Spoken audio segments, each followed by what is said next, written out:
Selamat pagi dan salam sejahtera bagi kita semua. Bismillah, walhamdulillah, walhamdulillah, sumalhamdulillah, wassalatu wassalam ala rasulillah, Sayyidina Muhammad ibn Abdillah, wa ala alihi wa sahbihi wa mawala, wa la hawla wa la quwwata illa billah. Yang saya hormati Kepala Kanwil Kementerian Agama Provinsi Nusa Tenggara Barat, yang saya hormati Rektor UIN Mataram serta jajarannya,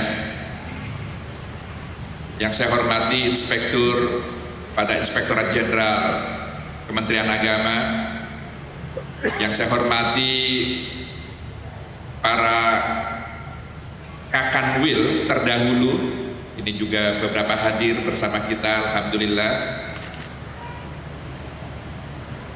Juga yang saya hormati hadir di tengah-tengah kita Ibu Alisa Wahid, ini alhamdulillah juga ada bersama kita. Yang saya hormati asisten 3 dari Kabupaten Lombok Utara, seluruh jajaran keluarga besar Kementerian Agama Provinsi NTB, para tamu undangan, hadirin sekalian yang berbahagia.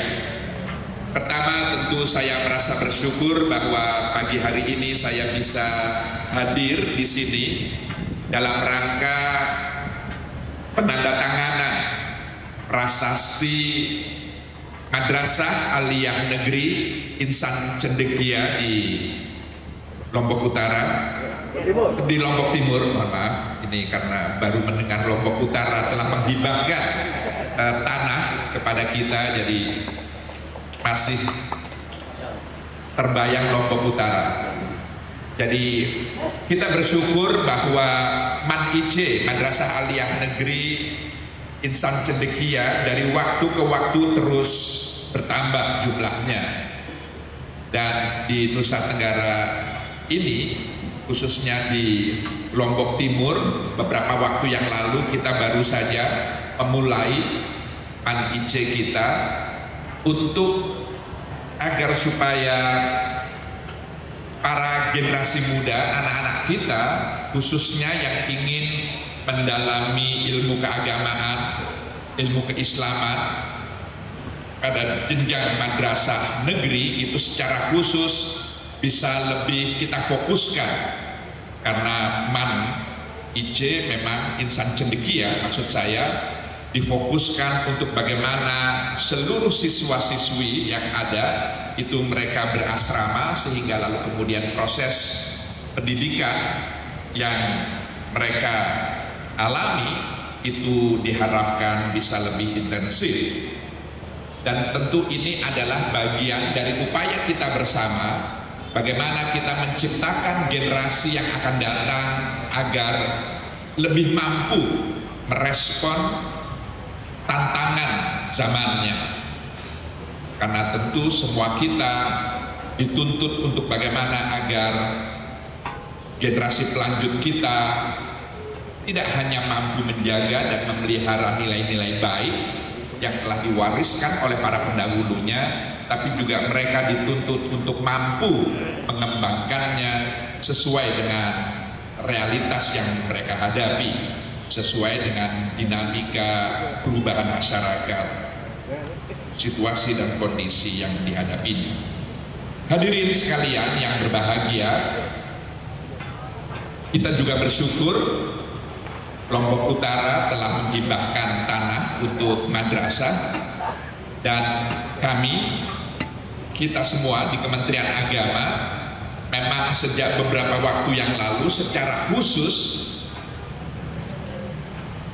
dan sangat serius mengelola pendidikan kita ini. Jadi kalau kita cermati, ada tiga area yang terkait dengan pendidikan Islam yang menjadi tanggung jawab Kementerian Agama. Pertama adalah pendidikan pesantren, tentu termasuk di dalamnya madrasah diniyah kita. Inilah sebenarnya yang menjadi tulang punggung, sekaligus hakikatnya adalah cikal bakal dari semua lembaga pendidikan Islam di Nusantara ini. Dan kita di Kementerian Agama secara serius bagaimana agar penguatan terhadap pondok-pondok pesantren kita, kepada madrasah-madrasah diniyah kita dari waktu ke waktu terus kita tingkatkan. Kebijakan tentang penyetaraan misalnya, muadalah. Jadi kalau dulu para lulusan pesantren atau madrasah-madrasah diniyah kita yang karena pertimbangan satu dan lain hal mereka tidak menggunakan kurikulum pemerintah, maka lalu kemudian keberadaan mereka itu tidak diakui oleh negara, oleh pemerintah. Dan kita bersyukur dengan adanya kebijakan muadalah, maka semua lulusan pondok pesantren, semua lulusan madrasah diniyah kita yang salaf, yang macam-macam itu, alhamdulillah dengan mengikuti program-program tertentu, maka mereka kini disetarakan, lulusannya diakui oleh negara dan mampu dan bisa melanjutkan ke jenjang pendidikan yang lebih tinggi. Pendidikan diniyah formal juga kita lakukan, Ma'had Ali juga secara serius kita kembangkan sebagai wadah tempat mobilitas vertikal para kaum santri yang secara khusus ingin takhusus, ingin memperdalam ilmu-ilmu keagamaan secara khusus, sehingga sekarang tidak kurang dari 26 Ma'had Ali yang ditangani oleh Kementerian Agama, sehingga lalu kemudian harapannya tentu akan lahir para ulama, para cendekiawan, para pemikir Islam yang mampu memberikan pengayoman kepada kita sekalian. Madrasah menjadi sesuatu yang menarik karena sekarang perkembangannya sangat terasa. Kalau dulu madrasah dilihat sebelah mata, kalau dulu para orang-orang tua kita itu menyekolahkan anak-anaknya di madrasah sebagai pilihan akhir ketika anak-anaknya sudah tidak bisa lagi diterima di sekolah-sekolah umum. Sekarang situasinya berbeda, bahwa mereka sudah menjadikan madrasah sebagai pilihan utamanya. Dan itu terbukti tidak sedikit banyak dari madrasah negeri kita, apakah ibtidaiyah, sanawiyah, aliyah, apalagi yang insan cendekia ini sudah tidak perlu dikatakan lagi, yang menolak begitu banyak calon-calon siswa-siswi yang berminat untuk mengenyam pendidikan di sana karena memang keterbatasan kapasitas daya tampung sehingga terpaksa harus menolak. Itu menunjukkan minat animo masyarakat yang semakin besar kepada madrasah kita. Di berbagai lomba, tidak hanya yang skala nasional, bahkan yang internasional, sejumlah olimpiade, siswa-siswi madrasah kita tidak hanya sekedar mampu mengimbangi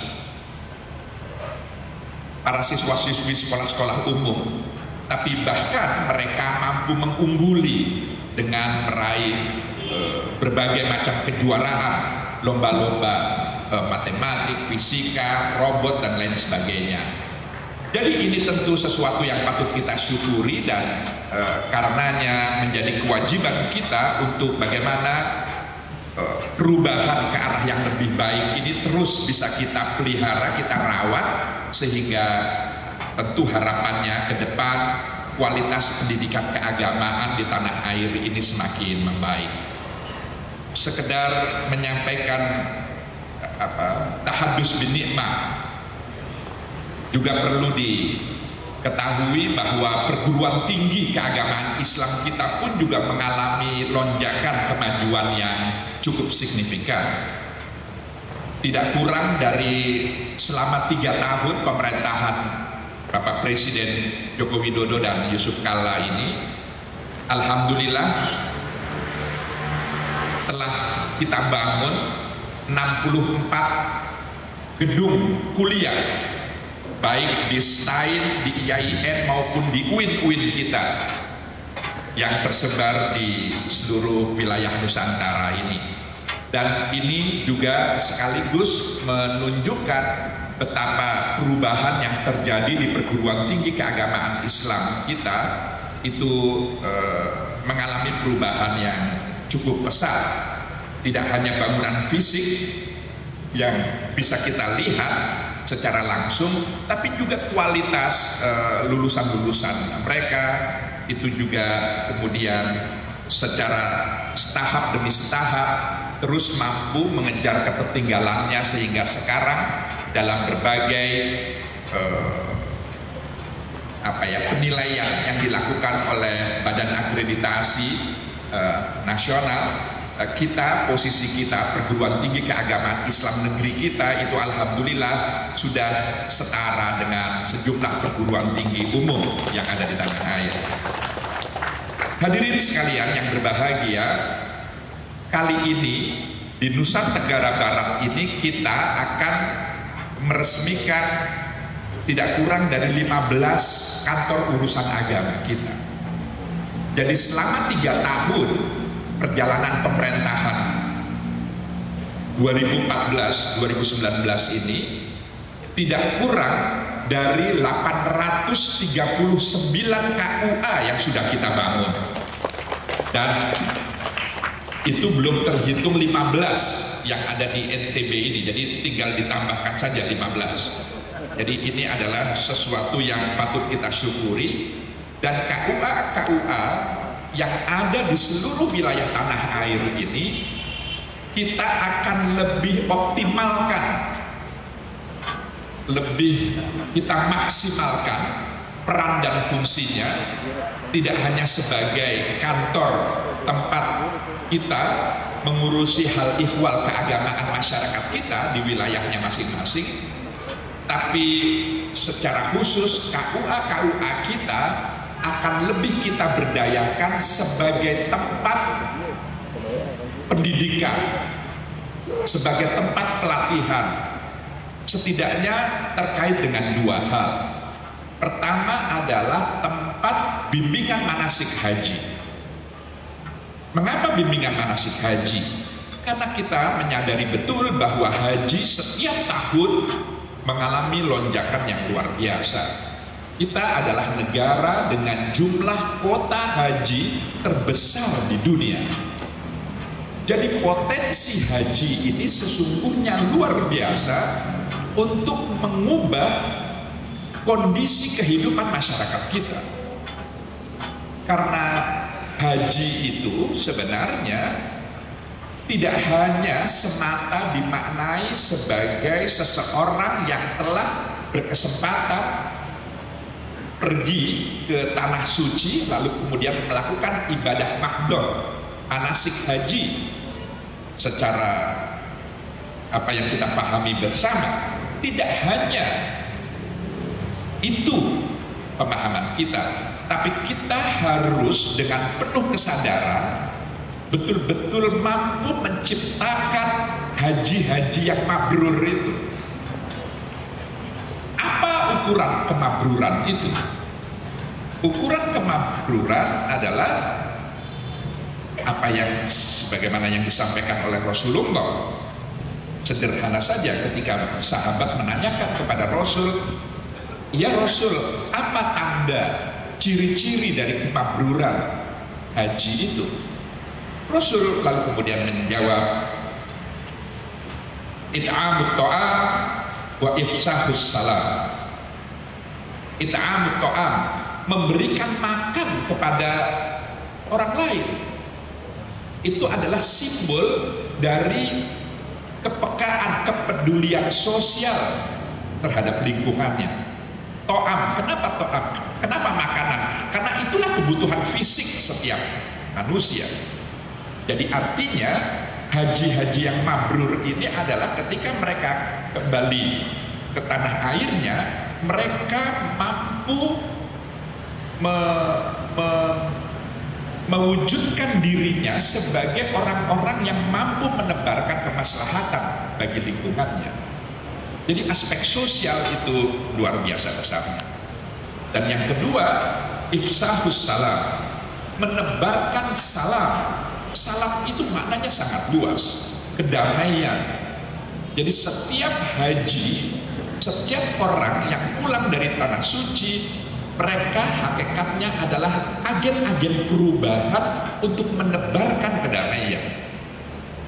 Nah, pemaknaan haji seperti inilah yang menurut hemat saya harus lebih ditekankan dalam manasik-manasik haji kita.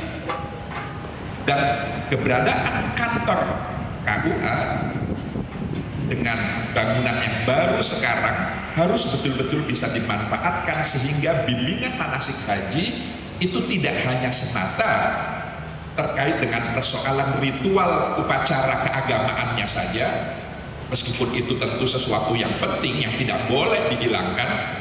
Jadi bagaimana orang menggunakan atau memakai pakaian ihram, bagaimana cara bertawaf, bagaimana sa'i, bagaimana melempar jumroh dan lain sebagainya, itu tentu penting. Tapi yang tidak kalah pentingnya adalah esensi dari berbagai ritual haji yang sangat rangkaiannya sangat panjang itu. Dan apa ujung dari prosesi haji itu? Filosofi haji, makna substantif dari perjalanan haji. Dan bagaimana cara kita bisa mewujudkan kemakmuran sebagaimana yang saya jelaskan itu. Nah, hal-hal seperti inilah yang menurut hemat saya perlu lebih dikedepankan, lebih ditekankan, sehingga lalu kemudian kualitas masyarakat kita semakin membaik dengan setiap tahun kita memproduksi haji-haji yang sungguh maknanya sangat signifikan dalam upaya kita melakukan perubahan ke arah yang lebih baik.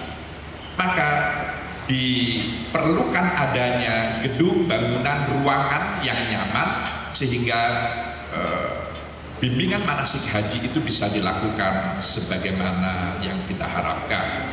Dan itu ada pada tingkat-tingkat kecamatan kita, karena selalu selama 10 kali bimbingan manasik haji itu 7 atau 8 kali itu dilakukan di kecamatan, 2 atau 3 kali itu dilakukan di tingkat kabupaten. Nah, yang kedua, selain sebagai tempat bimbingan manasik haji, adanya KUA yang terus kita renovasi secara besar-besaran ini adalah juga bisa dimaksimalkan, dioptimalkan sebagai tempat untuk kita melakukan bimbingan perkawinan, pendidikan pranikah. Ini juga sesuatu yang sangat penting karena kita menyadari betul berbagai permasalahan yang ada di tengah-tengah masyarakat itu secara langsung maupun tidak langsung sesungguhnya bersumber dari persoalan-persoalan atau masalah-masalah yang ada di keluarga kita masing-masing. Jadi keluarga merupakan unit terkecil dalam masyarakat secara luas ini. Maka untuk menyelesaikan berbagai macam persoalan, keluarga harus menjadi prioritas kita untuk kita siapkan sebaik-baiknya. Ketahanan nasional itu sangat tergantung dari bagaimana setiap keluarga di masyarakat kita memiliki ketahanannya masing-masing. Jadi ketahanan keluarga. Maka setiap kita, khususnya remaja, pemuda-pemudi kita yang ingin memasuki jenjang perkawinan, ketika mereka ingin membangun rumah tangga, membangun keluarga, mereka harus cukup dibekali dengan wawasan yang memadai tentang apa itu hakikat keluarga, apa sesungguhnya hak kewajiban suami terhadap istri, istri terhadap suami, apa sesungguhnya peran orang tua terhadap anak, apa sebenarnya makna anak, konsepsi anak bagi kita itu apa sebenarnya, dan seterusnya dan seterusnya. Belum lagi bicara tentang reproduksi sehat, belum lagi bicara tentang macam-macam yang terkait dengan bagaimana wawasan pemahaman kita terkait dengan hal ihwal keluarga ini, agar ini yang penting menurut hemat saya, agar angka perceraian di kita ini tidak semakin hari semakin meningkat. Saudara-saudara sekalian, untuk diketahui sekarang ini grafik perceraian itu di sebuah pengadilan agama kita mengalami lonjakan yang luar biasa meningkat. Dan saya tidak tahu di sini di Jakarta kami punya studi bahwa sebagian generasi muda kita itu menjadikan perceraian sebagai lifestyle, sebagai gaya hidup, sebagai merasa kalau semakin banyak bercerai itu semakin semakin hebat lah gitu, semakin wah ini trendy ini. Jadi sudah gaya hidup gitu. Bahkan apa sepengetahuan orang tuanya masing-masing ketika dua anak manusia akan melakukan akad nikah, mereka sudah terlebih dahulu melakukan akad kontrak. Kita nikah, kita rumah tangga 2 tahun saja ya, 3 tahun saja ya, setelah itu kita cerai. Jadi cerai itu sudah direncanakan jauh-jauh hari. Bukan karena ada masalah atau karena ada ketidakcocokan yang tidak bisa dipertemukan, bukan, karena memang ingin cerai saja ya, sudah. Dan itu sudah mulai muncul di sebagian anak-anak kita, generasi muda kita. Jadi lembaga perkawinan sebagai lembaga yang sakral, bahwa perkawinan itu adalah lembaga suci, itu sudah tidak lagi dipahami dengan baik, telah mengalami degradasi, mengalami pergeseran nilai. Dan ini tentu berdampak bagi kehidupan sosial yang muncul di tengah-tengah kita. Angka kekerasan rumah tangga, kekerasan dalam rumah tangga itu juga semakin banyak meningkat jumlahnya, karena memang kompleksitas hidup ini semakin besar, semakin ada di mana-mana. Karena memang kita era globalisasi, era di mana dunia digital juga luar biasa mengalami perubahan yang sangat revolusioner ini.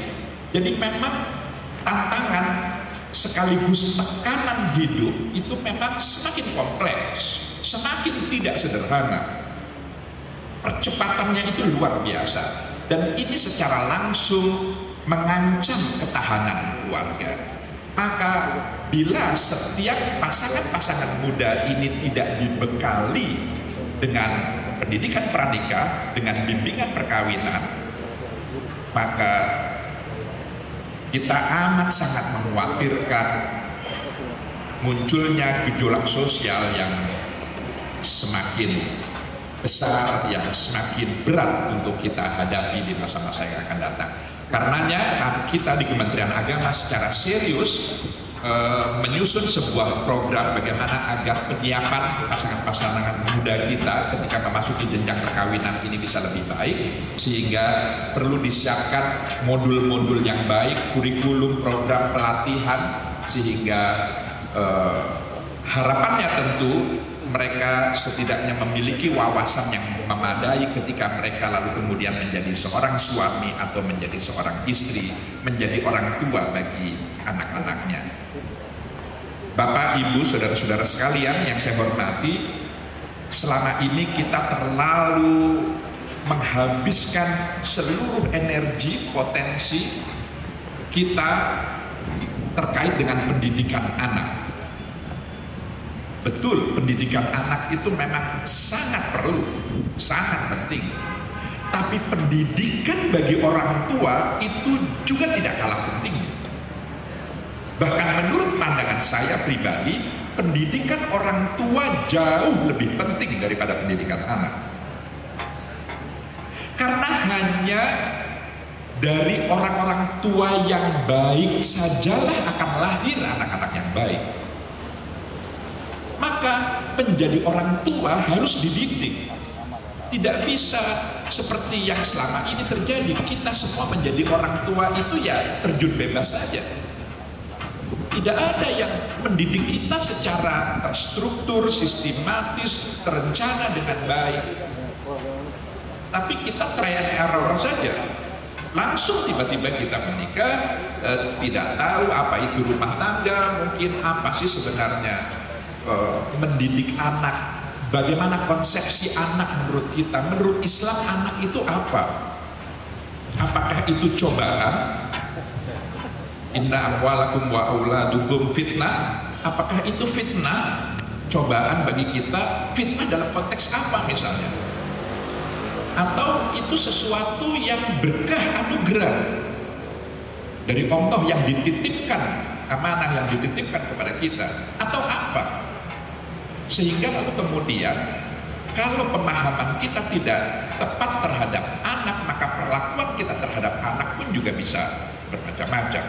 Nah, karenanya pendidikan orang tua itu penting, sangat penting, yang selama ini mungkin sebagian kita abai, kurang memberikan perhatian yang cukup.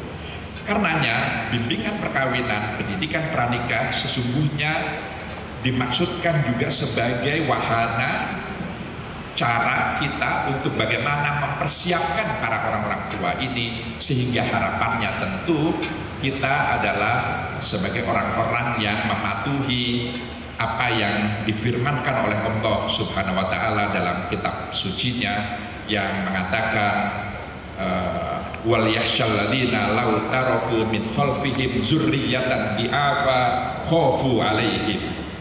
Jadi hendaknya setiap kita betul-betul berhati-hati, waspada terhadap suatu kondisi peristiwa di mana kita meninggalkan anak cucu keturunan kita dalam kondisi yang lemah.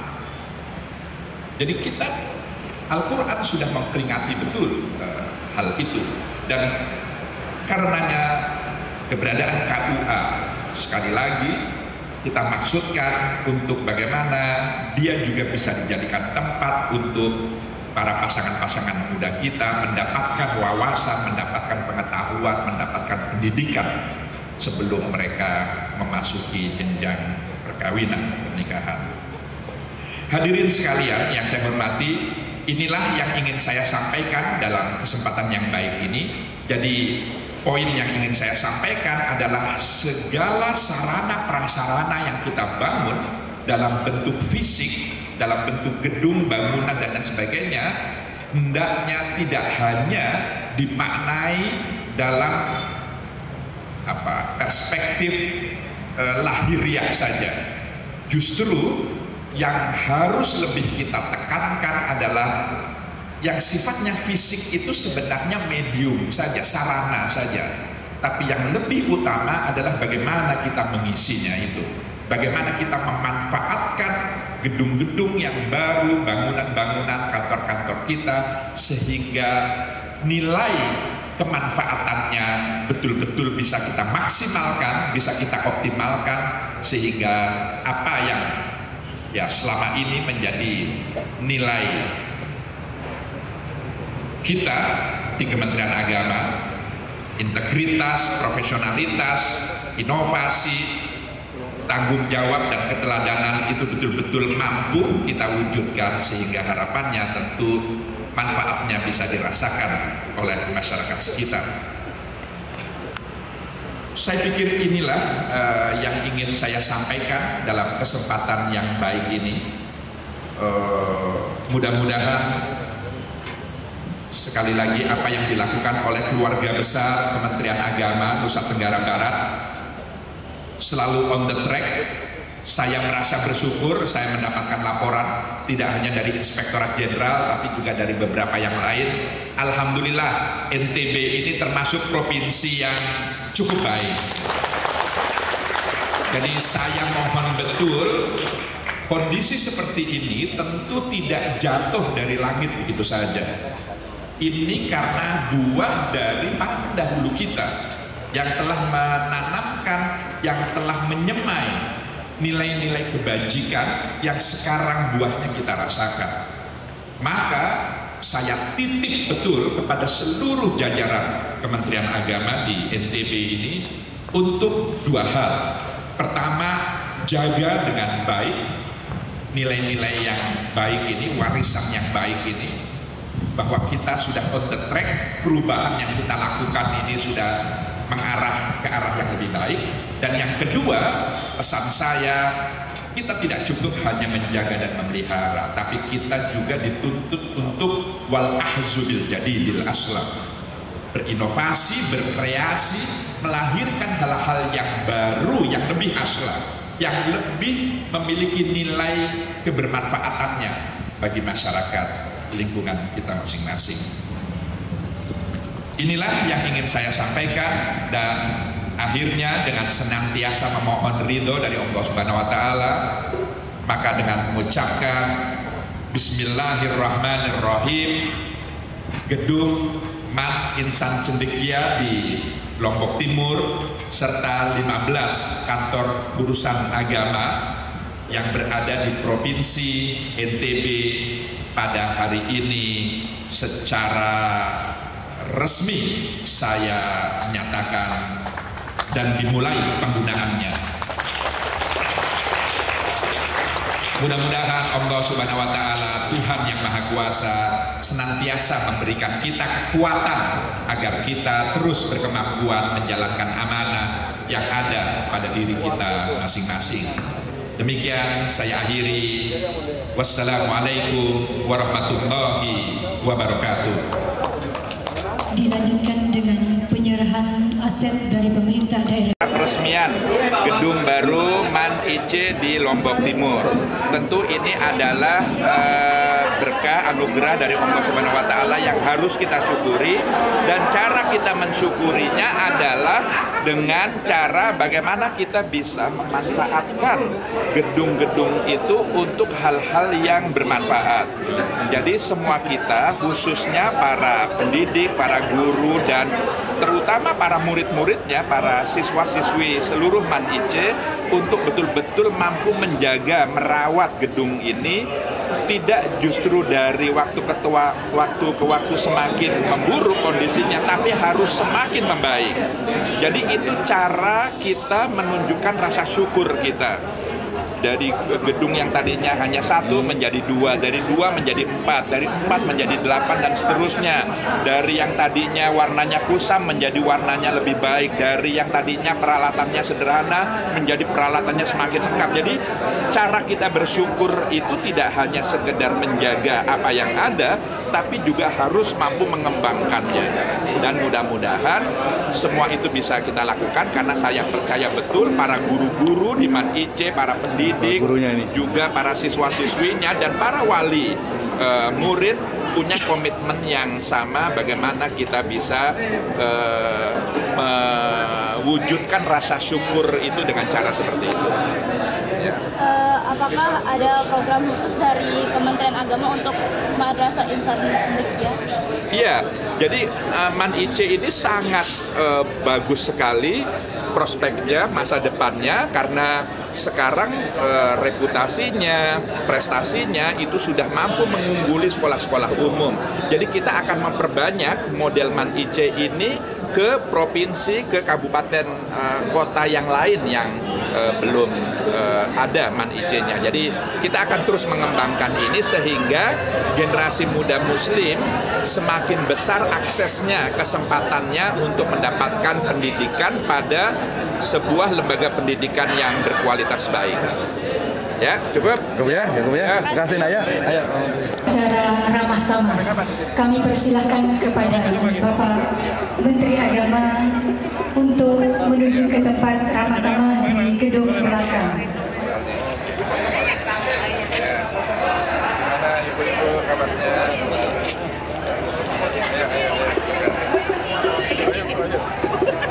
tadi lebih bagus.